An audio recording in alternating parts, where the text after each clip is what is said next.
안녕하세요. 사용자의 입장에서 사용자의 마음으로 리뷰하는 제이씨입니다.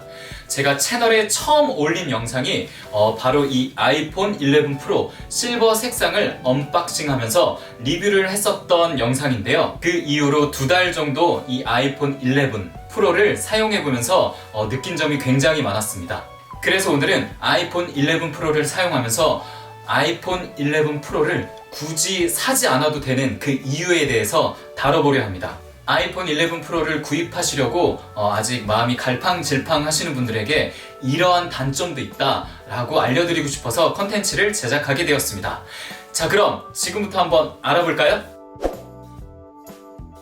이건 다른 색상에 비해서 아이폰 실버 색상에서만 유독 나타나는 종특 현상과 같은데요. 아이폰 11 프로를 구입하고 구입하자마자 바로 투명 케이스를 사서 구입을 해서 바로 케이스를 씌운 뒤에 거의 빼지 않고 사용을 했었거든요. 그리고 며칠 뒤에 영상을 찍기 위해서 케이스를 벗겨보니까 케이스 주변에 실기스가 조금씩 나 있더라고요.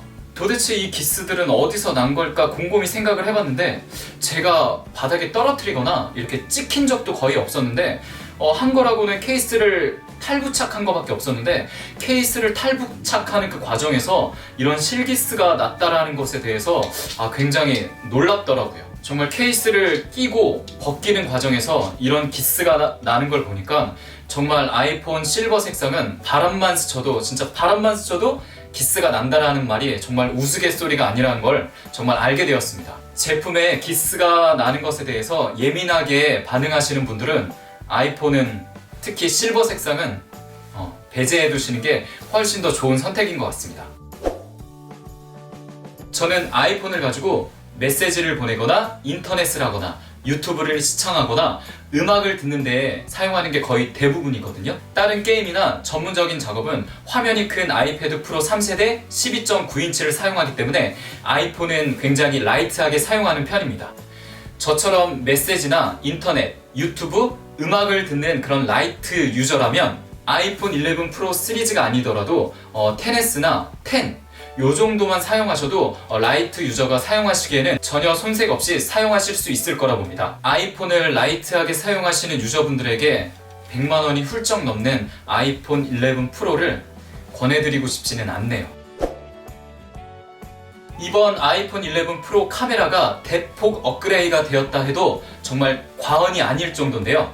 카메라의 성능이 대폭 업그레이드 된 만큼 카메라에 대한 불편한 점도 많이 생긴 것 같습니다. 일단 카메라의 렌즈가 커짐으로 인해 그 렌즈에 이물질이나 지문이나 먼지 같은 것들이 많이 발생하더라고요. 사진을 찍을 때 보면 카메라가 왜 이렇게 뿌옇게 나오지라는 생각이 들 때가 있는데요. 그럴 때마다 카메라 렌즈를 보면 지문이나 이물질 같은 것들이 굉장히 많이 묻어 있더라고요. 아이폰 11 프로를 사용하다 보니까 카메라 렌즈가 크다 보니까 이렇게 아이폰 11 프로를 사용을 하다 보면 카메라 렌즈 쪽으로 자연스럽게 손가락이 많이 가더라고요. 그래서 지문이 많이 묻어나는 것 같습니다. 그래서 촬영을 할 때마다 뿌옇게 나올 때마다 항상 카메라 렌즈를 확인을 해서 닦아주고 그런 다음에 촬영을 해야 되는 그런 번거로움이 조금은 생긴 것 같습니다. 또한 카메라 렌즈뿐만이 아니라 이 글라스 부분에도 먼지나 그런 지문들이 많이 묻기 때문에 매일매일 닦아줘야 되는 그런 번거로움도 있었던 것 같아요. 카메라가 발전한 만큼 그거에 대한 불편함도 어쩔 수가 없는 것 같습니다. 아이폰 11 프로 시리즈가 발표가 되고 나서 램이 몇 기가로 나오냐에 대해서 굉장히 말들이 많았는데요. 한때 루머로는 6기가가 장착돼 있다. 아니다. 6기가인데 2기가는 온전히 카메라를 사용하는 데만 사용이 된다. 라는 루머가 굉장히 많았습니다. 근데 정작 뜯어보니까 4기가 램이 장착되었습니다. 이 시국에 100만 원이 훌쩍 넘는 제품에 램을 4기가를 넣어줬다는 거는 굉장히 그렇네요.